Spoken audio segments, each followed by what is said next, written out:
Good afternoon, you handsome lot. On the ramp today I've got a 2014 little Mini, and it is a little petrol, and this car's covered 48,000 miles. Right, now I will show you what this vehicle is doing. If we give it a big start up, it selects gear, no problem at all. So if we go into first, drive forward, and if we go into second, it'll only drive in second if you pull the gear stick right back. So what I'm going to be doing is getting this gearbox out and getting it sent off for a little bit of a repair. Let's get involved, and the first thing that we're going to be doing is disconnecting the battery negative first. And then we want to come inside the car, and we want to be disconnecting. First of all, you're going to need to get yourself a little bit of a light. And the light that I'm using, and I do get asked all the time, let me turn this light off, is the Boxo lighting range. Now this one is an absolutely humdinger of a light, to be honest. And we want to go inside, undo the 13mm on the bottom of the steering column, grab your seat belt, pop it through. I can do this one-handed. I should have pre-planned ahead really, but not to worry. We can do it together, can't we? Unplug that seat belt in like that, and that is going to stop that steering wheel turning when we remove the subframe.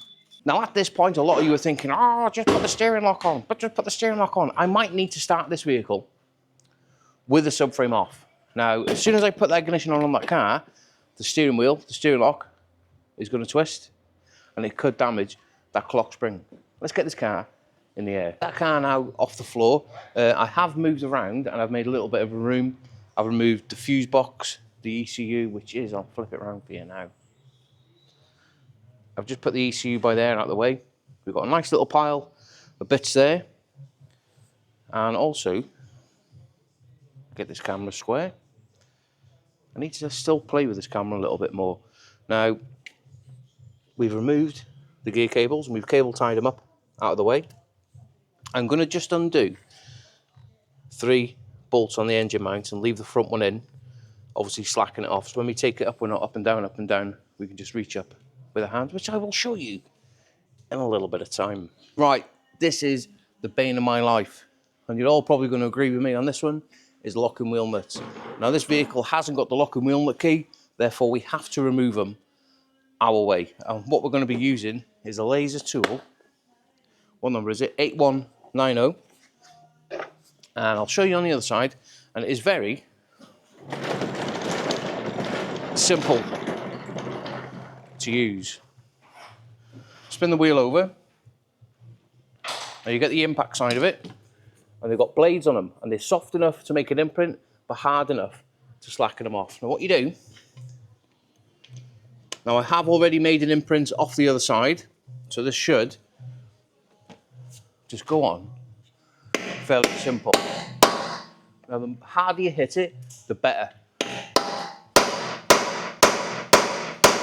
little bit like that. And then we get the impact driver, put that on the end of there, and as you're hitting it, give it a twist of your hand, and that lock and wheel nut should come off relatively easy.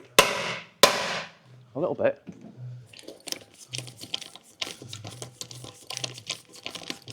Like that. Simple, eh?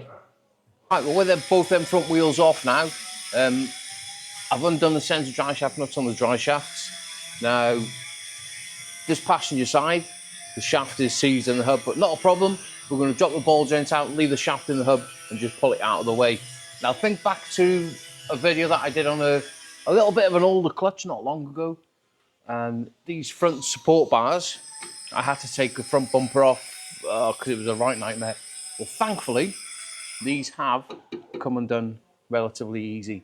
I've just got to go ahead now, take the exhaust off, which isn't too much of a drama, and then we can make a start on getting the subframe off. Because I'm in a little bit of a rush to get this gearbox off, I have gone ahead and removed the subframe, which is down the back there. Do not forget to unplug the power steering motor, because I have seen people over the years where they've they haven't disconnected them, and they've pulled them and stretched the wires, and the power steering doesn't work at a later date. I've got to get the fluid out of it with a drain plug at the bottom here. I'm going to catch that into a clean little receptacle and see if there's any metal bits in it. There probably is going to be. Probably going to be awfully metallic-y, that oil is. I just need to remove this shaft here, and then we can get the starter motor off, make a start on removing the bell housing bolts. Right, providing I have done everything right, I've got everything uncoupled, all the little sensors and stuff that are unplugged. I've got one bolt at the top, which we can just take out. And of course, what I'm doing, I shall show you now, because this gearbox is going away, and I'm hoping it's going to be back tomorrow, and I've got other jobs on, I put all the bolts from the bell housing in a little cardboard template so I know exactly where they're going. Now I need to get a little bar. This gearbox should, if I can find something to prise it off with.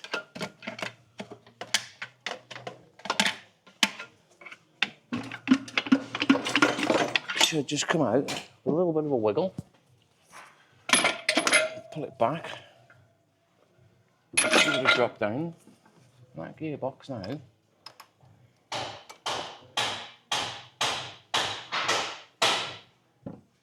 is out. Just like that, eh? Perfect. As I've stated, this gearbox is going off for repair because I think the synchros have gone in the box, and it's something that I could do. But if I do get involved, it's labour that I can be doing other stuff. And if I send it away to a shop, I'm going to have it back tomorrow, and they've got all the parts in stock for it. Now, remember the dry shaft that was seized in the hub? Well, 2 seconds, and that hub was off because when I was trying to pull the gearbox out, it was just getting in my way. So I thought, one bolt, caliper carrier off, and that hub is off. So yeah, this will carry on this video tomorrow, hopefully. Is my light going to fall? No. Good magnet. Good magnet. Anyway, other than them fucking childish little noises that people make in the fucking background, I've got to get the clutch fork off, thrust bearing, and that gearbox is ready to go off. A bit of an update for this Mini. I've yet to have the gearbox back. Apparently we're waiting on some special parts for it. I'm not sure. It's not the sort of thing that I deal with on a daily basis, the gearboxes. But for now, we have got a brand new clutch, which is LUK Shuffler, and we're going to get it fitted while we're waiting. Let's go ahead now and get this clutch plate mounted up to the pressure plate. And how I do it was one of these universal clutch alignment tools, and they are only cheap off Amazon and eBay. I've had that probably 10 years or more, 10 years or more. Now when you're aligning the clutch, make sure that the clutch plate is equal all the way around to the pressure plate, because if it isn't, when you come to slide that gearbox on, you will not be getting it back on correctly. Should we get it mounted and torqued up? Now regarding technical information, what I am going to be using for this job is software called AllData. Now it is a monthly subscription, and I've already put the information in off the vehicle to the tablet, so we've got all the right details. We want to go to tightening torque, and then rather than go through all the sub menus clicking for it, we're just going to search straight away clutch, and it will pull down all the little sub menus for us. And we want to go straight down the bottom there. This is so focusing. Click that one there, and that should pull all the technical information up for us. Internet is absolutely shocking. Right, well there we go. This information is direct from BMW. It's not rewritten. It is actual manufacturer's information. Now we need an R58, which is M8. Use new screws. Yes and no, it doesn't really matter. And we need it to go to 23 Newton meters. Now, when you're tightening your flywheel up, obviously you need to lock it, and how I've done it is put a little Allen key through the bell housing and locked it onto the ring gear. Don't worry about it, because them teeth are as hard as nails and you won't damage them. And when you're tightening them up, make sure that you go opposite. So you're pulling it down equally, and it's perfect. Because if you don't, and it's twisted, you might get a little bit of a clutch jitter. That is it. That is our gearbox now back from the Gearbox Centre up in Buckley. Hell of a nice set of lads. Now, we have had to wait a couple of extra days, obviously, because they couldn't get some parts, but they've finally turned up and they've been fitted. But that is the failed part in the gearbox. As you can see, the teeth, and it's not engaging second gear properly, and that's where you're getting your whatever. I'm no good at special effects. But anyway, we've now got the thrust bearing on the clutch fork. We just put a tiny little bit of grease by there and on that pivot point at the top of the gearbox, and also cleaned the guide tube up as well. As you can see, it is looking like brand new. So when that thrust bearing slides over there, it's not going to have any restrictions, and that clutch pedal will feel buttery smooth. Now, there is plenty of videos all over the internet for you to watch on how these gearboxes and the synchros work.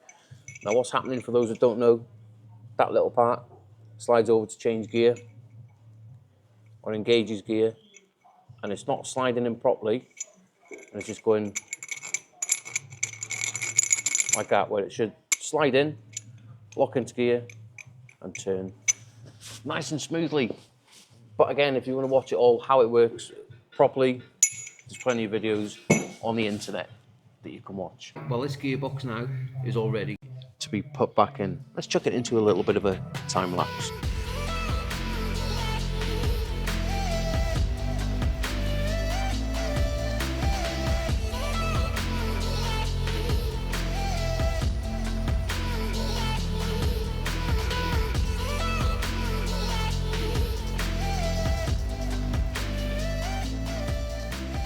With a little bit of magic, that gearbox is now all bolted back up, and I have secured it back to the gearbox mount on the chassis. Now, unfortunately, I've had to replace the clutch slave cylinder as well, because, I don't know if you're not going to see now, it is leaking.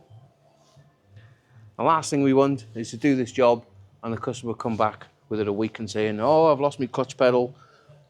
Do it right straight from the start. Yes, it is going to be a little bit more money to the job. In the long run, it's going to be 100% worth it. Now, I'm not going to natter on too much because I do need to get this car off the ramp, because I've got another little Fiesta there, having a wet belt on it. Shock, I know. Don't worry, I'm not going to be doing any videos of it, but I'm just going to go ahead now. I'm going to get the subframe chucked back on, make sure that we use a little bit of copper slip on all the bolts, all the fixtures and fittings. So if it ever has to come undone again, the next technician is going to do it. Everything should come out relatively easy.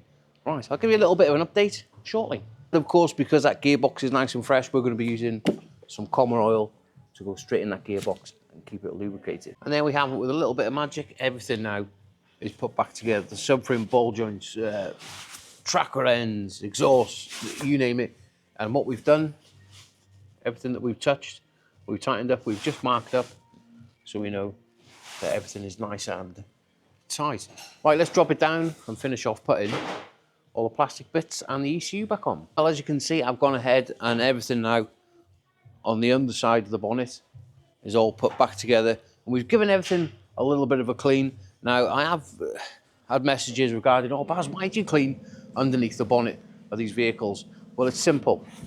First thing that you're going to do is go home, open your bonnet and have a little look. If it looks messy and it looks dirty, nothing looks as if it's been done.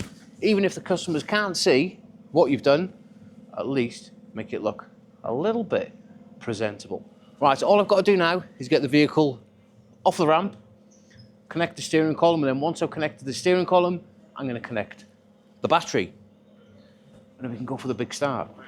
Right, well, everything now on that vehicle is back together. Should we give it a big start-a-rooney and see what's happening? Now, before we do anything, make sure that you've got no restrictions on your clutch pedal. Give it a good pump-a-rooney. Well, it started. That's a good thing. Have we got first gear? First gear, we got R for reverse. But if we put it into second and let it off the clutch, is it making that horrible grinding noise? No. Right, I think we are ready for a little bit of a test drive. Right, well, I have come to a safe place where I can check this gearbox out and talk to you at the same time. I'm going to pull away now. First gear, perfect. Second, slid in air beautifully. And all the other gears will be perfect as well. 4, 5, and 6. Go back down the box.